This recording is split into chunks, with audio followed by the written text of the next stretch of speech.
welcome to Check It Out, Comrade. I'm Nick Lauber. And I'm Gary Butterfield. And every other week we'll be checking out some indie games that we want you to check it out. Yes, please check it out. This week we're going to be doing Rogue Legacy and Amnesia, A Machine for Pigs. Yep. Rogue Legacy, A Machine for Pigs. Amnesia, A Machine for Pigs. Check it out, comrade. Check it out, comrade. For Pigs. The best subtitle. And I want that to become like the Electric Boogaloo or like Back in the Habit. Just like everyone uses it for everything? Yeah, for anything that's two. Let's get together. Well, let's have a birthday too. A Machine for Pigs. Start out with Rogue Legacy, developed by Cellar Door Games. Came out earlier in the summer, June 27th, is available for just about all the downloadable platforms. What's cool about Rogue Legacy, Nick? Rogue Legacy is a platformer that takes a lot of rogue-like elements, as the name suggests. So there's permadeath, there's random level generation, there's even more random elements in the ways of what your character's abilities are. You don't even get to choose. You get to choose between 3 of randomly generated characters. But what is neat about Rogue Legacy and what it takes away from other, say, like Spelunky or other like roguelike inspired platformers, is it has this element of carryover. It's generational. Every other character is the previous character's child, and they inherit the money that the previous character had gotten by traveling through this castle. You can spend that money on upgrades to your stats and just new weapons and runes that give you sort of other special abilities. And so you get this overarching scale of improvement to your characters each new generation. Yeah, it takes countless generations, hundreds and hundreds of kids to just incrementally improve your chances. As with most roguelikes, it's not a game you're ever going to beat on the first time anyway. But aside from just the normal roguelike of player improvement, where your knowledge of how the game works helps you get through it, you also get this other element that actually is probably required. I don't know if I've seen anyone try to do level 1 runs of this game yet. I'm sure it's out there, but it'd be very, very difficult. Yeah. I should look that up. I'm curious about whether that's possible. Yeah. It's interesting too because that the kind of unlocking. So the thing that differentiates a lot of roguelikes or roguelites, I guess, is what kind of carryover you get and how the next game is going to be easier, other than knowledge. And they really run a gamut, and this one is fairly kind in that regard because it's direct. In something like Binding of Isaac, your subsequent Isaacs you can unlock items and you have a chance of getting them. Yeah, it just adds them to the deck. You might pull them. And they're not all good. You'll unlock things that are pretty shitty, and bad things get added to the deck as well. Kind of like curses and new bosses and stuff. So this one, it's all pretty much positive. It is a roguelike with a really traditional arc, of empowerment arc, because you're always getting better. Yes. In the game. Very classic sort of RPG scaling. So it's kind of like playing with those roguelike elements, but with none of the it's a hard game, but it's not that punishing, way that something like an actual rogue would be. Which makes it more friendly and more fun and lends itself well to the mechanics. Because the mechanics are kind of breezy platform mechanics. It's interesting too that that generational thing is neat because one of the twists that they have is this whole idea of kind of genetic defects, and mutations. Yeah. Most of which don't have a mechanical effect, but the ones that do are really cool. Yeah. So each time you pick between your 3 sort of your next generation, all of your kind, some of them have defects that can severely affect gameplay. Some of them are colorblind or afraid of chickens, which is really funny because the only means of getting health back, besides upgrading yourself so you kind of do some lifesteal, is you find random legs of chicken. And if you have this defect, those legs of chicken become live chickens and they attack you. Yeah, so you have to kill them first. Yeah. Before they can do that. Or like short, nearsighted. Which short, blurs out the exterior of the monitor. Yeah, short, tall, skinny, fat, like all these different things that people can be, and that that's real clever. Like I wish that there were more of them. Yeah.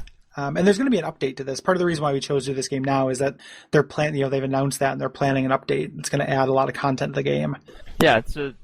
Hopefully that comes out really soon, and this will be sort of fresh in the memories of everyone, and it'll bring more light to this game that we already think is fantastic. Mm-hmm. And that's one of the things I really want them to add is more mutations. One of the big things that you unlock too is, I guess, playing into that Isaac thing, when you're unlocking something that's not guaranteed is when you unlock classes, because then you're unlocking kind of just possibility. Yeah. For these different things. And the classes you start out with are decent, but I had my most success with some of those classes. What's your go-to? Lich. I love Lich. Yeah, Lich is real good. The Lich like drains every enemy it kills, increases its max health. So you're really encouraged to fully explore a floor. Yeah. And get really powerful. What was I forget what the upgrade to the Lich was. But the upgrade allowed you to then use a spell to remove some of your health to add to your mana pool.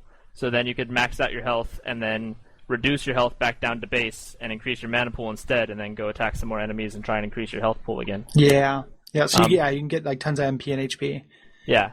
But the best thing about the Lich actually is the Crow's spell that he almost always starts with, because that spell is amazing.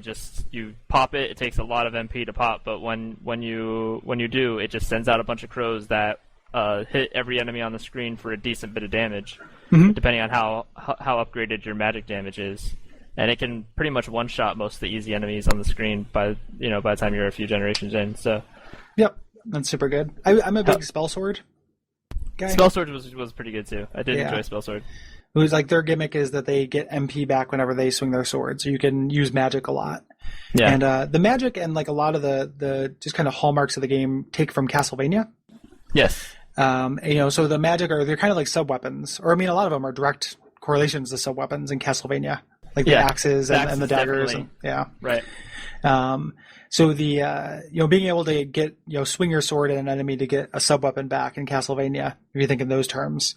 You can see how that'd be really powerful. And then they can also cast a really powerful version of an item or a magic spell, some of which are just incredible. Which only they can do. They're the only ones who can cast the more powerful version of the spell. So. Yeah, which is like a thing they did in later Castlevanias too. So like, is it? Yeah, I think in Symphony of the Night, if you play as Richter, you can do the big breaks and make make it rain holy water and such. Yeah, so. Definitely a cool little love letter to that series. Yeah, the game is definitely, the platforming as well is very Castlevania-like. It's not purely the spells, but you have a lot more control over your guy than Castlevania. Like Castlevania is real slow and kind of stilted. Yeah, I guess the early ones. I guess it plays a little bit more like a later Castlevania.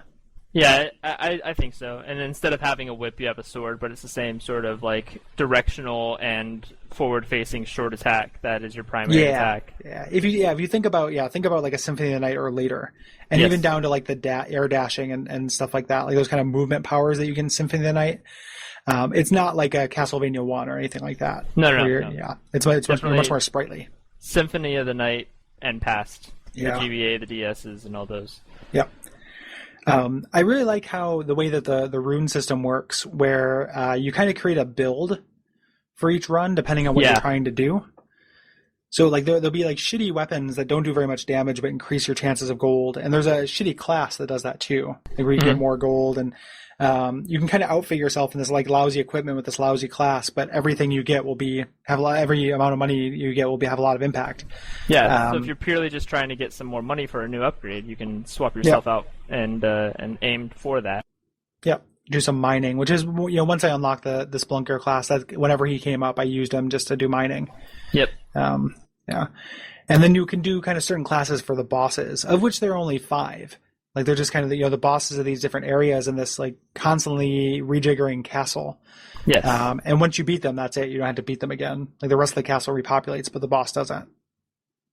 Yeah, it's static in that there's always the same bosses somewhere in each of the static areas, but the levels within those areas are rearranged. So the force is always directly right, and the dark is always directly down. But the actual layout of the levels, the rooms in those levels are randomized every time. Unless you pay for it not to be, which again is a real cool little wrinkle. I never actually used that. I knew what it did, and I didn't like the idea of giving up money to get a non-randomized version of the dungeon. I only did it if I was doing a boss run. I'm saying I'm not trying to get money. I just want to beat this boss. I need it to be in the same place. Yeah. Because I died against it. I would do that. And it makes trying your luck against a boss over and over and again a lot easier. Yeah, I can imagine so. Yeah. But like I said, I played the Lich a lot, which means I wanted to go complete as many rooms as I could before I went to a boss anyway. Yeah.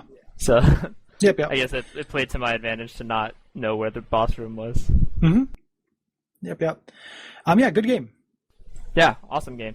Highly recommended. And like we said, it's available. It's actually not on the Xbox Live network, but it's available on Steam for Windows currently, but they are working on a Linux port apparently, and it's also available on PS3 and Vita. So pick it up, downloadable title. Very, I think it was $15 at release. Yeah. Right? Yeah, totally worth it, even at that price. There's a lot of gameplay you get out of it, and they're apparently bringing more free in future updates. So yeah, having that on handheld would be dangerous. Oh yeah, I could see spending a lot of time, if I had a Vita, on this game. I would too. So, yeah, super good. All right, so with that, let's move on to Amnesia: A Machine for Pigs.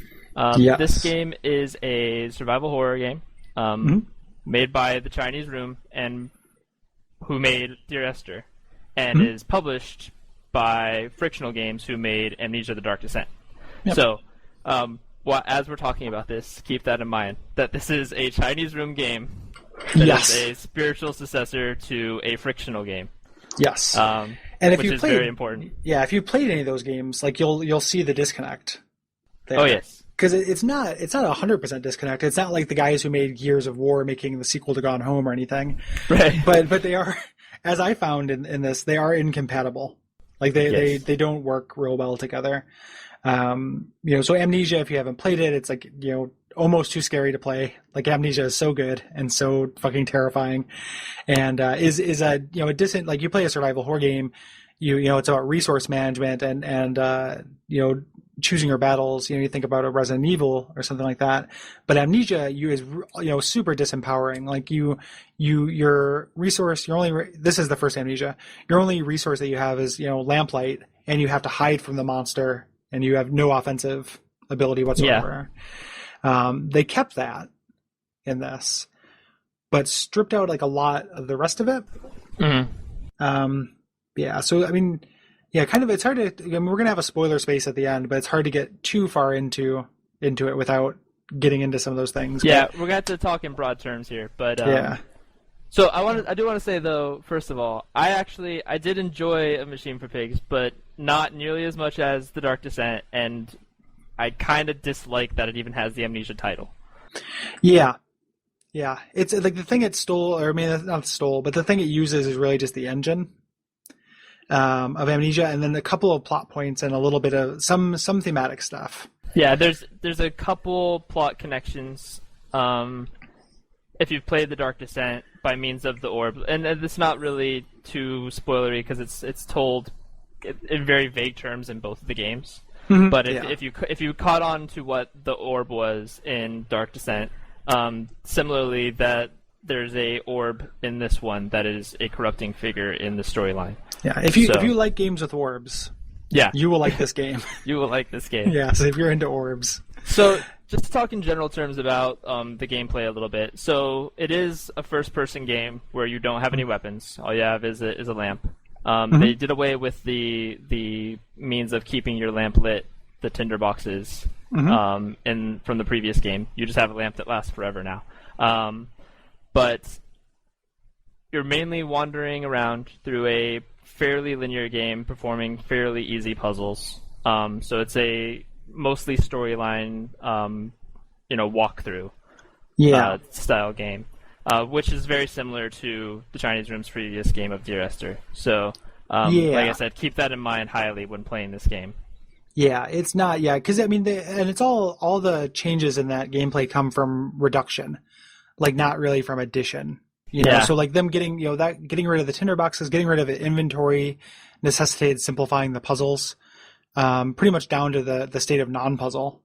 Yeah. You know, like that. There's like a section in this game where there's a machine missing gears, which is a real classic, kind of a survival horror thing, and then the gears are just 3 feet away. Yeah, they're right there.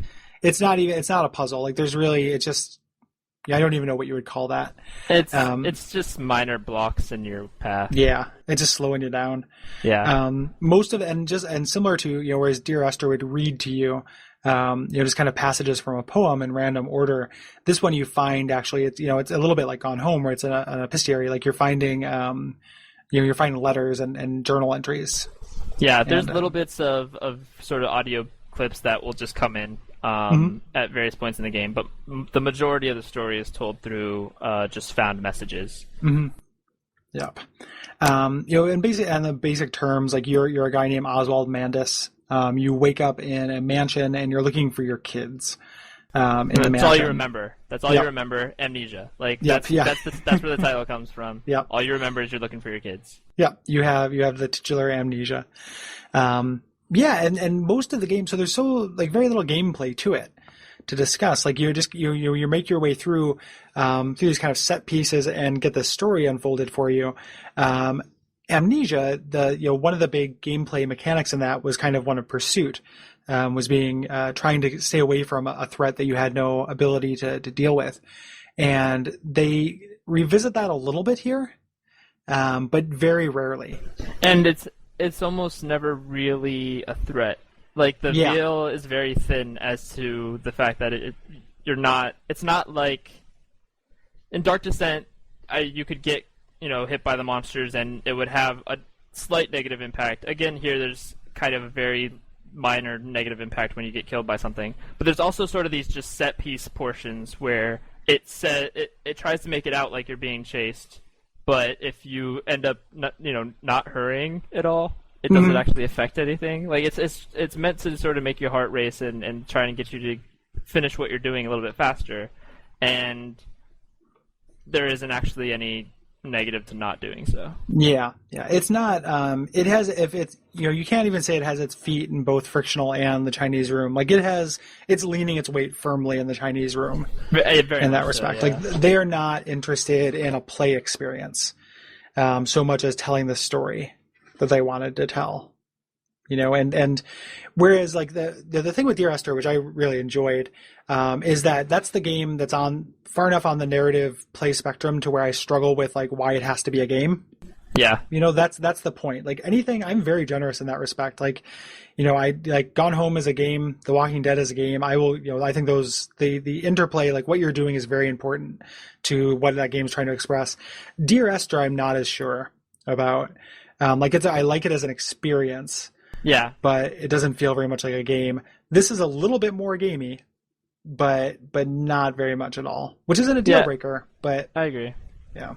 I think the only thing about Dear Esther that really plays well into the fact that you're even controlling the character is the very end of it, which then they strip away your control anyway. So anyway. Yeah, well, it drives me fucking nuts. Like I hate that choice so much. Yeah, and anyway. Not dissimilar here. I'm almost ready to go into spoiler mode with this because, like, the things that I guess, like, in throwing some positives out there, like, the game is really unnerving at a lot of points. Like, they build the tension well, and there's a good amount of, like, you go into a room, you do something, when you go back to the previous room, there's, like, a pig mask on the floor now. And, like, that stuff worked on me pretty well. Yeah, and I think that the main themes, and as convoluted and ridiculous as the plot is, these sort of, unnervingness of the general goings-on in the plot, I enjoy them. I think it's good in that way. I just don't know if the gameplay lends itself well to what they were trying to... Anyway, so I think we're pretty much said all we could say without being too spoilerific. So what we're going to do is, if you stick with us to after the music at the end of the episode, we'll go into full spoiler mode. If anyone's looking purely for a recommendation, I'm going to say, like, if you like Amnesia and you like Dear Esther and you like horror, this is probably worth it, especially on a sale. But I had if you're, most people like Amnesia are really into Amnesia, and I thought, Frictional, like, I liked, love both all the Penumbra games coming before that. They're some of my favorite games. So I can say that this was probably the most disappointing game I played in a long time. Like, I was very disappointed with it. So I would echo that, but also more if you liked Chinese Room. If you liked Dear Esther and you want to see them attempt something horror, this is up your alley. If you didn't like that, you're not going to like this. Yeah. I mean, that's definitely true. So, Dear Esther is a prerequisite for this game. Like, you should play that and be okay with that. Yeah, that'll very much weigh you as to whether or not you'll like this one. And Dear Esther's less of a time investment and much more streamlined as far as how the gameplay and storyline are related or lack thereof. Yeah, well, it's interesting too because it's not the opposite doesn't work. So, like, if you loved Dear Esther, I don't think you'll necessarily like this. Because like I could see the concessions to gaminess really annoying somebody who just wants a narrative experience. That's true, but I think there's very few people out there who played Dear Esther and aren't also generally video game people. Yeah, that's true. So I don't think there's very many people, if any at all, out there who are purely looking for the Dear Esther experience in life. Yeah. So, and if so, like, if that's your thing, then like the line goes to Gone Home. That is like the proper sequel to Dear Esther. In a way. Whereas this is an uncomfortable hybrid, appropriately enough. Yes. Like, it is a hybrid. Definitely a hybrid. All right. So we are gonna close out the episode there. Some administration stuff. Yeah, ratings and reviews, always welcome. Please. By this point, we will be on iTunes. And we're always looking for recommendations. If you guys have a indie game you really like, maybe something we've never even checked out, we'll check it out ourselves and echo that back to all of you listeners if we enjoy it. So we'll check it out, and then you will check it out. I will have Cole set up a contact form on Duckfeed.tv, so the way you can suggest that would be that. And then we'll include our email addresses and stuff on the website. But perfect. Absolutely. All right.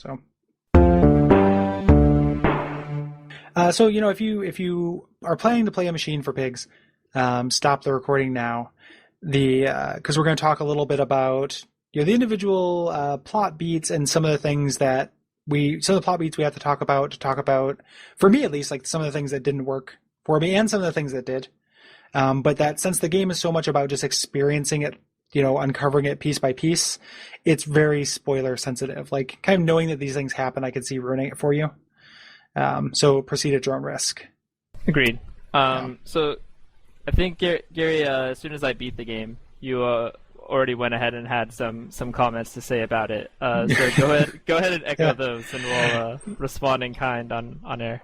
Yeah, I beat this more or less over a weekend. And I feel like the two things... the two things that I feel like are really interfere with my joy of this. One we talked about in the body of the episode, which is the fact that it's so reductionist in what they did to the gameplay. Like, I like the story of the first Amnesia, but I really like the gameplay as well. Yeah. And I was seeking that experience. Like, that's not what this is. Fine, but it could have been. Like there's possibility space in this game for that. I think I kind of would have, in that regard, I would have liked to see the Chinese Room do what they did and then hand it back to Frictional. Yeah. And say, like, all right, like, here's what we came up with. Now you guys make an Amnesia sequel. Yeah, or Frictional hires the writer for this. Right. Like Dan Pinchbeck, and Jessica Curry, the composer. Like, the writer and the composer. Like, I like that. Yeah. Get them, get them in on this. And then just let them do the gameplay. Yeah. That would have been such a better game. Like, yeah, it would have been amazing. Like would have been like really good because, and so I mean, I like the story a lot, but it's more like, to put a qualifier on it. Like, I like individual elements of the story a lot. I think as a whole, it's a bit of a mess.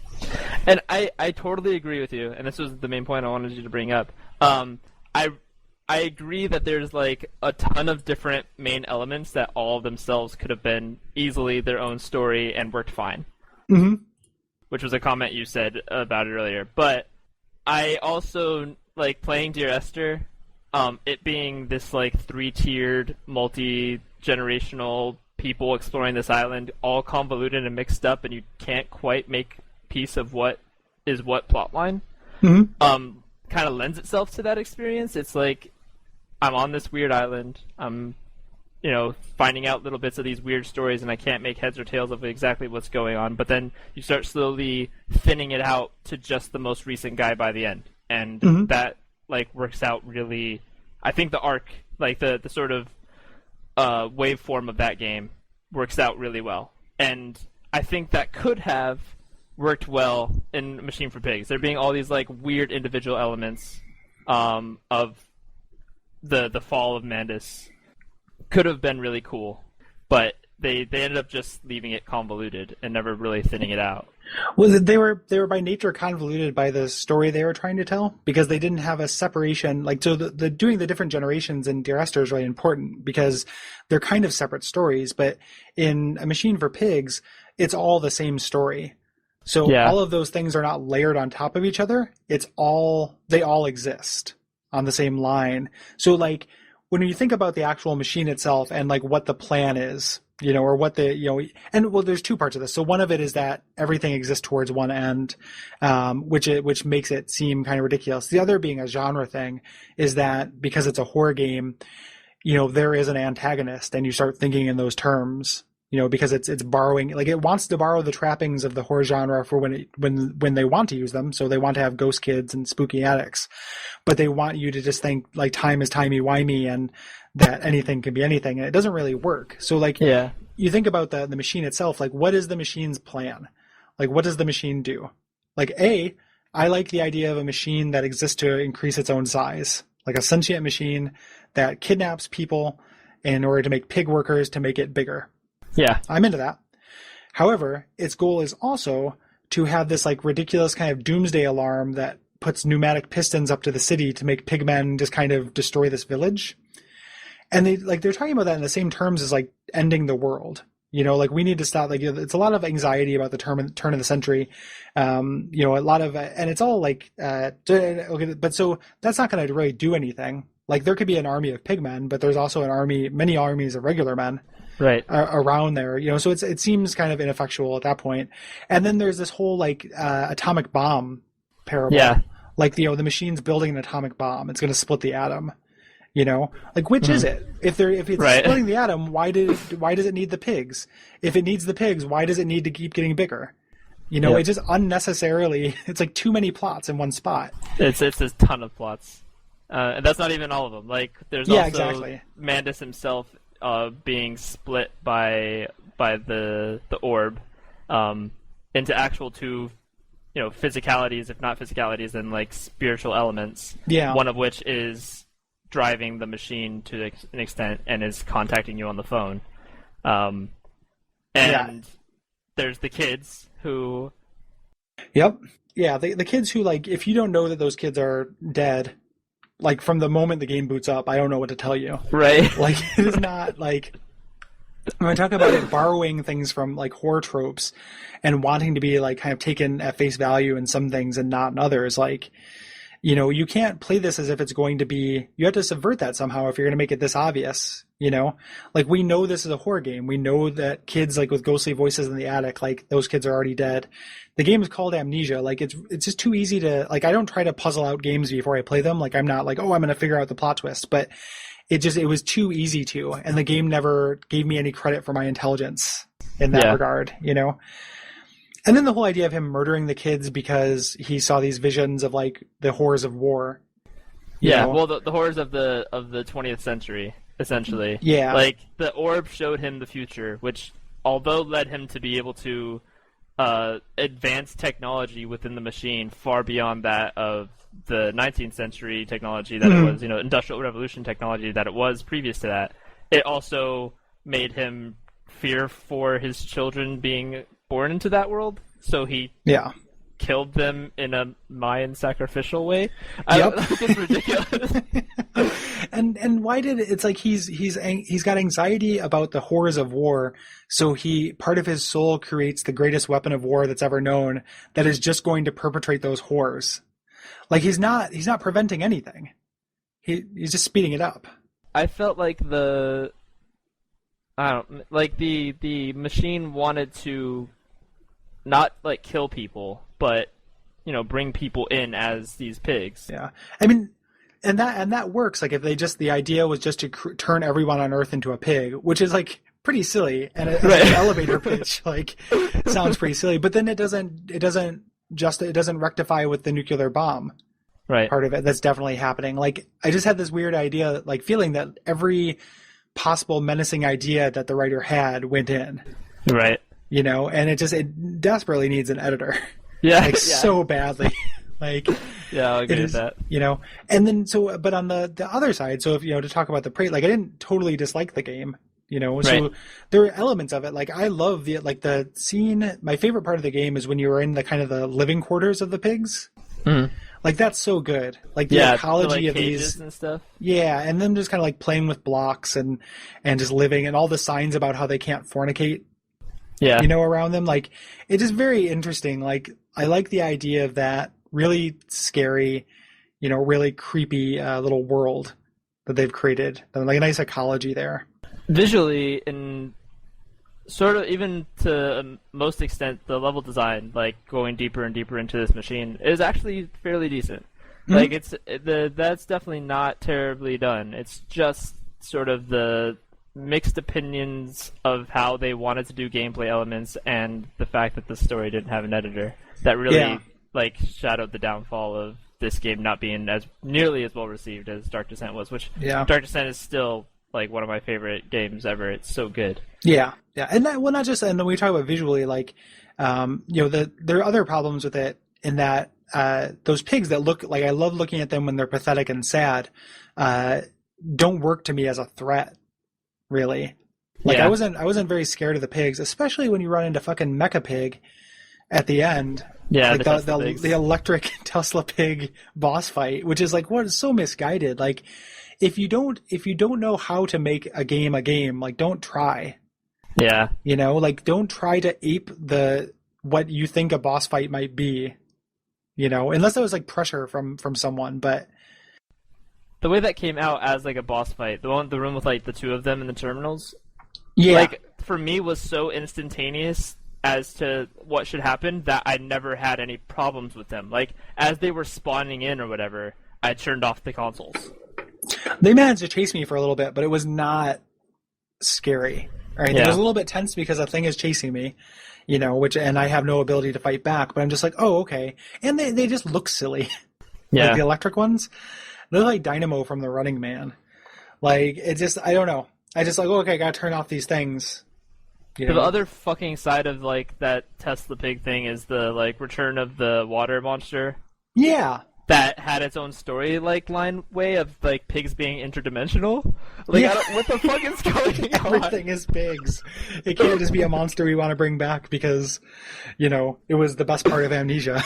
But it was like experiments with, what they were trying to create with the Tesla pigs, I guess, that caused these pigs to be interdimensional. Which there's such a motivation problem. Like, no matter what the machine is trying to do, you can't fit creating Tesla pigs into it. Like, none of the things we've established as a possible motivation for any character has containment space for Tesla pigs. Like, it's so frustrating. Yeah. Like, and then like, man, and just to gush about it a little bit, like I was so happy with the church until I realized that I was only going to spend like 6 minutes there. Yeah, like I loved that idea. Like it's so cool. Pig gods. Yeah, and it's like, oh, this is where the pig people worship, and like that's really cool. And then the whole idea of them, like the beds with the cages that they trap people to turn them into pigs, and all that stuff is so neat. But that was the strongest thing. Like, stick with the island of Dr. Moreau. Like, somebody is creating pigmen. It's missing so much and adding so much that doesn't make sense. Yeah, like like you said, it just desperately needed an editor to come through and like actually make a cohesive plot out of it. Like, you can leave some misguided and janked up mystery to it. Mm-hmm. It doesn't need to be one fluid thought, but it can't be 12 unfluid thoughts. Yeah, exactly. Like, and you can tell the story indirectly. Like, games do that really well. And that's been it's kind of a thrust right now in games, and from things from like Gone Home to Dark Souls, where the story is something you have to piece together yourself, and that's engaging and great, and it's one of my favorite things. And yeah, like you and I both know that's something we really enjoy in games. But you're not rewarded for it here. No. Like there's no connection between the dots. So like spending all the time collecting all the dots just feels like shit. Well, and there's also no other way to play it. Like exactly. Everyone's getting the exact same experience out of this, which is even worse than Dear Esther was. Like Dear Esther, at least you got different random sound bits each time you played it, which was not nearly enough to drive me to try to play it a second time, but was interesting in that the little bits of story I could piece together would be different from the little bits of story someone else could be pieced together. Yep, that was really cool. And this one, the only space for that would be if you're not diligent about collecting things. But if you're not, then why are you playing? Right. Like making it optional here where it's not optional in Dear Esther. Yeah, true. Like, it's ridiculous. I missed a note. Yeah, like why not just have a narration that plays? You could have just done this as Dear Esther 2, like Horror Dear Esther, and apply an editor and just have the just make you walk through hallways, and just cool looking hallways, and like I would be into it. But it's kind of like the them trying to do the gamey stuff is worse than not doing it at all. Yeah. And I'll agree with that. Yeah. So definitely, and I read an interview with the friction or the Chinese Room guys, and they're so fucking like defiant about it. It's really frustrating. Like they're just really? Yeah, I mean, I think that they're equating criticism of this game with like people who want like a traditional narrative and just want like a gamey game, like just want a Gears of War and stuff. No. And it's like, that's not the point. Like the writing is the focus, but it can still be bad writing. Yeah. And that's, some of the individual passages are really lovely. Like I actually like the language a lot as like a H.P. Lovecraft purple prose, like flowery, I like that. But it's, you're not ensaleable just because it's like they shot an arrow and then drew a bullseye around what they hit.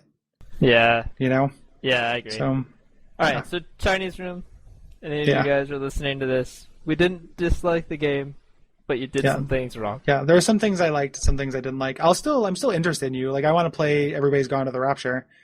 Like, I'll probably follow you the entire time I play games, but please, I just wish don't dip your just stay golden, pony boys. Stay golden.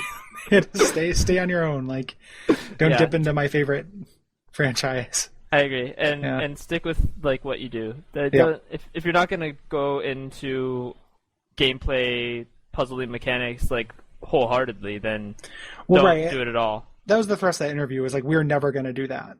And like that's what they were saying. Like, that's never going to be us. Stop expecting and then they mentioned some like really reductionist kind of examples, but which is fine. But just act like you're not going to. Yeah, and don't avoid it completely. Like that's fine. You guys you've already made one perfectly fine game that doesn't incorporate any of that. Yep. Like, don't half-assed put in little bits of it that end up just taking away from the experience than anything else. Yep, agreed. Yeah, so I mean that's the end of the spoiler space for Amnesia, which was longer than like the non-spoiler space, but that's the way it goes with story-based games. Mm-hmm. All right, so thank you guys for listening, and we'll see you next time.